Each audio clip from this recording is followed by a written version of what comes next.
Hi friends, welcome back to your channel Salt and Pepper. നിങ്ങൾക്ക് എല്ലാവർക്കും സുഖം തന്നെയല്ലേ? നിങ്ങളുടെ ചാനൽ പുതിയതാണെങ്കിൽ എന്റെ പേര് റാണി. ഞാൻ വലിയ മുഖമുറി ഒന്നും കൂടാതെ തന്നെ നമ്മുടെ ഇന്നത്തെ സബ്ജക്റ്റിലേക്ക് കിടക്കാം. ഞാനിപ്പോൾ നമ്മുടെ ഒരു ഷൂട്ടിങ്ങിന് വേണ്ടി ഒരു വീഡിയോയുടെ ഷൂട്ടിങ്ങിന് വേണ്ടി പോവാണ്. അതിന് മുന്നേ ഞാൻ ഒരുങ്ങാൻ തുടങ്ങുന്നതിന് മുന്നായിട്ട് ഞാൻ ഓർത്തു എന്നാ പിന്നെ ഞാൻ എപ്പോഴും ചെയ്യുന്നൊരു പരിപാടിയാണിത്. എന്നാ പിന്നെ ഇത് നിങ്ങളെ കൂടെ ഒന്ന് കാണിച്ചു തരാം. പലരും എന്നോട് ചോദിക്കുന്നുണ്ട് പ്രസ് പൗഡറും കോമ്പിനേഷൻ പൗഡറും അല്ലെ പ്രൈമറിനെ പറ്റിയല്ല എന്നോട് ഒത്തിരി പേര് ചോദിക്കുന്നുണ്ട്.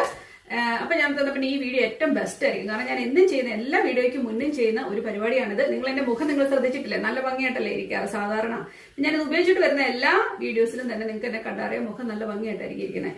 അതുകൊണ്ട് തന്നെ നമുക്ക് എങ്ങനെ ചെയ്യുന്നത് നമുക്കത് കണ്ടു നോക്കാം. അപ്പോൾ ആദ്യത്തെ സ്റ്റെപ്പ് നമ്മൾ സാധാരണ ഉപയോഗിക്കുന്ന ഒരു മോയ്സ്ചറൈസിംഗ് ക്രീം. ഞാൻ എന്റെ സ്നെയിൽ ക്രീം, കാരണം അതിനെ വിടാൻ ഞാൻ ഉദ്ദേശിച്ചിട്ടില്ല, സ്ഥിരം അതിപ്പോൾ തേക്കുവാണ്. എന്റെ മോയ്സ്ചറൈസിംഗ് ക്രീം ഇട്ട് കൊടുക്കുന്നു. ഒരു കാര്യം ശ്രദ്ധിക്കുക, മോയ്സ്ചറൈസിംഗ് ക്രീം ഇടുന്ന സമയത്ത് അത് നന്നായിട്ട് ഡ്രൈ ആവണം കേട്ടോ. അപ്പോൾ ഇനി അടുത്ത വേണ്ടത് പ്രൈമർ. പ്രൈമറിനെ പറ്റി കഴിഞ്ഞ ദിവസം ഒരു വീഡിയോ ഇട്ടിരുന്നു. അത് എന്തിനാണ് ഉപയോഗിക്കുന്നതെന്നും അതിന്റെ ബെനിഫിറ്റും കാര്യങ്ങളൊക്കെ ഞാൻ പറഞ്ഞിരുന്നു. ഞാൻ വീഡിയോ എടുത്തെടുത്ത് വന്നപ്പോഴേക്ക് അതിനകത്ത് 1-2 കാര്യങ്ങൾ ഞാൻ മിസ്സായിപ്പോയി. കാരണം എന്ന് വെച്ചാൽ വീഡിയോയിൽ ഓൾറെഡി റെക്കോർഡ് ചെയ്തിരുന്നു. എന്നിരുന്നാലും ഞങ്ങള് എഡിറ്റ് ചെയ്ത് വന്നപ്പോഴേക്ക് എവിടെയോ കട്ടായിപ്പോയി. കാരണം ഒത്തിരിയും കാര്യങ്ങൾ ചെയ്യുന്നതിന്റെ ഇടയ്ക്ക് മിസ്സായി പോയതാണ്. ക്ഷമ ചോദിക്കുന്നു. നമ്മുടെ സ്കിൻ ടോണിന് പറ്റുന്ന രീതിയിലത്തെ നമുക്ക് പ്രൈമറുകൾ അവൈലബിൾ ആണ്. നിങ്ങളുടെ ഇപ്പോൾ ഒരുപാട് ഓയിലി സ്കിൻ ആണ് എന്ന് വെച്ചാൽ, നിങ്ങൾക്ക് അറിയാലോ ഓയിലി സ്കിൻ ആണ് ഫോർഹെഡ്, നോസയിലും ചിന്നയിലും ഇതൊക്കെ തിളങ്ങി നിൽക്കുന്നതിനാണ് ഓയിൽ സ്കിൻ എന്ന് പറയുന്നത്. ആ സ്കിൻ ഉള്ളവര് മാറ്റിഫൈങ് ആയിട്ടുള്ള പ്രൈമർ വാങ്ങിക്കുക. അതായിരിക്കും നിങ്ങളുടെ ഏറ്റവും സ്യൂട്ടബിൾ ആയിട്ടുള്ള പ്രൈമർ. മനസ്സിലായില്ല അല്ലെ?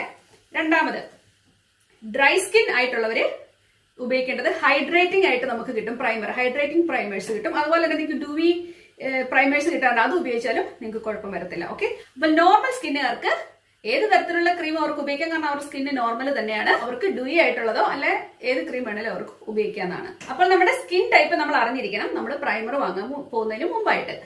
ഇപ്പൊ എന്റെ ഏകദേശം ഒരു ഓയിലി സ്കിന്നാണ്. അതുകൊണ്ട് ഞാൻ മാറ്റിഫൈങ് ആയിട്ടുള്ള പ്രൈമറാണ് ഇവിടെ ഉപയോഗിക്കാൻ പോകുന്നത് കേട്ടോ. ഞാൻ ഉപയോഗിക്കുന്ന ബെനിഫിറ്റിന്റെ പല ഫോമിലും കിട്ടും. ഞാൻ പറഞ്ഞിരുന്നു, ആ വീഡിയോ ഒന്ന് കണ്ടു നോക്കണം കേട്ടോ. നിങ്ങൾക്ക് ഇപ്പൊ ഒരു സ്വരം കേൾക്കുന്നില്ലേ? അത് ആലിപ്പഴം വീഴുന്നതാണ് കേട്ടോ. അതിന്റെ സ്വരം കേൾക്കുന്ന കേട്ടോ. എനിക്കൊന്നും ചെയ്യാൻ പറ്റത്തില്ല. ആലിപ്പഴം വീണിട്ടാ നമുക്ക് പിടിച്ചു നിർത്താൻ പറ്റത്തില്ലല്ലോ.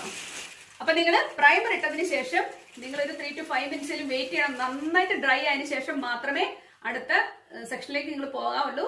അല്ലെങ്കിൽ നമ്മൾ വെറുതെ ആയിരിക്കും ഫൗണ്ടേഷൻ ഇടുന്നതും അല്ലെ ബാക്കി കാര്യങ്ങൾ ചെയ്യുന്നതും വെറുതെ ആയിപ്പോകും കേട്ടോ. അപ്പം ഒരു പ്രസ് പൗഡർ അല്ലെങ്കിൽ നിങ്ങൾക്ക് കോമ്പാക്ട് പൗഡർ എന്ത് വേണേലും ഉപയോഗിക്കാം. ഞാനിപ്പോ ഉപയോഗിക്കാൻ പോകുന്നത് ഒരു കോമ്പാക്ട് പൗഡർ ആണ്. നിങ്ങൾക്ക് സാധാരണ ഇട്ട് കൊടുക്കുന്നതല്ല, സിമ്പിൾ ആയിട്ട് എവിടെയെങ്കിലും പെട്ടെന്ന് പോകണമെങ്കിൽ വളരെ എളുപ്പമായ കാര്യമല്ലേ. ചുമ്മാ ഒന്ന് ഇട്ട് കൊടുക്കാം. ഓക്കെ, ഇനിയിപ്പോ നിങ്ങളുടെ മുഖത്ത് ഇനിയിപ്പോ അവിടെ ഇവിടെയും പാടുകളൊക്കെ ഉണ്ട് എന്നുണ്ടെങ്കിൽ നിങ്ങൾക്ക് വേണമെങ്കിൽ കൺസീലർ അവിടെ ഇവിടെ ഉള്ള പോർഷന് മാത്രം ഒന്ന് ടച്ച് ചെയ്ത് കൊടുക്കുക. അത് പക്ഷേ നിങ്ങളുടെ സ്കിന്നിന്റെ അതേ ടോണില് വാങ്ങാൻ ശ്രദ്ധിക്കുക. എന്നാൽ മാത്രം അത് വർക്ക്ഔട്ട് ആക്കുള്ളൂ കേട്ടോ. അപ്പൊ ഒന്നുകിൽ നമ്മുടെ കോമ്പാക്ട് പൗഡർ ഇട്ടതിന് ശേഷം അതിന്റെ മുകളിൽ ഒന്ന് ടച്ച് ചെയ്ത് കൊടുക്കാം. അല്ലെന്നുണ്ടെങ്കിൽ ആദ്യം കൺസീലർ ഇട്ടതിന് ശേഷം ടച്ച് ചെയ്ത് കൊടുക്കാം. അത് നിങ്ങളുടെ ഇഷ്ടമാണ്. ഞാൻ ജസ്റ്റ് ഈ 2 പ്രൊഡക്റ്റ് വെച്ച് ജസ്റ്റ് ഒന്ന് കാണിക്കുന്നു എന്ന് മാത്രം കേട്ടോ. അപ്പോൾ ഞാൻ എന്റെ മുഖത്ത് കോമ്പാക്ട് പൗഡർ ഓൾറെഡി ഇട്ട് കഴിഞ്ഞിരിക്കുന്നു. ഇനിയിപ്പോ ഞാൻ പ്രത്യേകിച്ച് ഒന്നും തന്നെ ചെയ്യുന്നില്ല.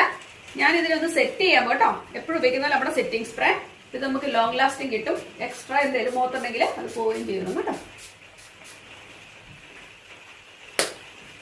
നല്ലൊരു ഈവൻ ലുക്കിലേക്ക് പോകും. ഇതിനെ നമ്മൾ ഒന്ന് വീശി കൊടുക്കുവോ ഒന്ന് തന്നെ ഡ്രൈ ആയിക്കോട്ടെ കേട്ടോ. നല്ലൊരു ഫിനിഷ് കിട്ടാൻ വേണ്ടിയാണ് നമ്മളിത് ഉപയോഗിക്കുന്നത്. പ്രധാനമായിട്ട് ഉദ്ദേശിച്ചത് നിങ്ങൾ ഈ പ്രൈമർ ഒന്ന് ഉപയോഗിക്കുന്നത് കാണിക്കുക. അതുപോലെ തന്നെ കോമ്പാക്ട് പൗഡർ ഇടുമ്പോൾ ഉള്ള മുഖത്തിന്റെ വ്യത്യാസമാണ് ഞാൻ കാണിച്ചിരുന്നത്. നല്ലൊരു എഫക്റ്റ് തന്നെ നിങ്ങൾക്ക് ഇപ്പം തോന്നില്ലേ? കംപ്ലീറ്റ് ഫിനിഷ് വരണമെന്നുണ്ടെങ്കിൽ തീർച്ചയായിട്ടും നിങ്ങൾ കണ്ണെഴുതണം. ഐബ്രോ ഇനി വേണമെന്നുണ്ടെങ്കിൽ ഐബ്രോ എഴുതുക, ലിപ്സ്റ്റിക് ഇടുക. അത്ര ചെയ്യുമ്പോൾ നിങ്ങൾ പെർഫെക്റ്റ് ആയിരിക്കും കേട്ടോ. ഈവൻ ഒരു പെട്ടെന്നൊരു അപ്പിയറൻസിന് വേണ്ടി ഇപ്പം ഞാനിപ്പോൾ ഷൂട്ട് ചെയ്യാൻ പോകുന്നത് എനിക്ക് ഇത്രത്തിന്റെ ആവശ്യമുള്ളൂ. അത്ര ഉണ്ടെങ്കിൽ ഞാൻ ഓക്കെയാണ്. അപ്പൊ ഞാനത് മുഴുവൻ ചെയ്തിട്ട് നിങ്ങൾത്തേക്ക് വരാം.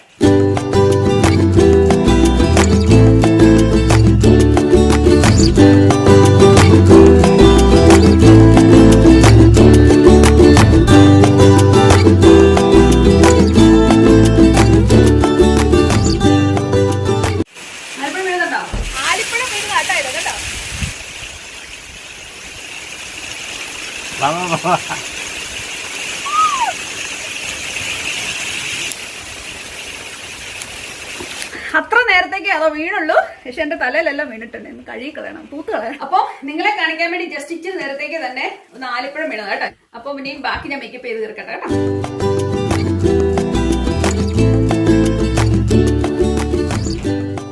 അപ്പോൾ ഞാൻ പെട്ടെന്ന് മേക്കപ്പ് ഇട്ട് കഴിഞ്ഞിരിക്കുന്നു. ഇതാണ് അതിന്റെ ലുക്ക്. ഞാൻ ഹെയർ ഒന്നും തന്നെ ചെയ്തിട്ടില്ല, ചുമ്മാ ഇട്ടിട്ടേ ഉള്ളൂ കേട്ടോ. അപ്പോൾ എത്ര പെട്ടെന്ന് ഞാൻ ഇത് ചെയ്ത് കഴിഞ്ഞാൽ നിങ്ങൾ കണ്ടോ. നിങ്ങളോട് എക്സ്പ്ലെയിൻ ചെയ്ത് വരുന്നതുകൊണ്ടാണ് സമയം എടുക്കുന്നത്. അല്ലെങ്കിൽ എനിക്കൊരു 2 മിനിറ്റ്സ് ഉണ്ടെങ്കിൽ ഇത്രയും ചെയ്തിട്ട് എനിക്ക് ഓടി എന്ത് പരിപാടിക്ക് വേണം പോകാന്നുള്ളൂ കേട്ടോ. അപ്പൊ പ്രൈമറും കോമ്പാക്ട് പൗഡറും ഒക്കെ ഉപയോഗിച്ച് കഴിയുമ്പോഴുള്ള മാറ്റം എത്രയാണെന്ന് നിങ്ങൾക്ക് മനസ്സിലായില്ലേ? അപ്പോൾ ഈ വീഡിയോ എന്തായാലും ഞാൻ വൈൻഡപ്പ് ചെയ്തു. നമുക്ക് വീണ്ടും നല്ല സബ്ജക്റ്റുമായിട്ട് ഉടനെ കാണാം. അതുവരേക്കും താങ്ക് യു, ബൈ.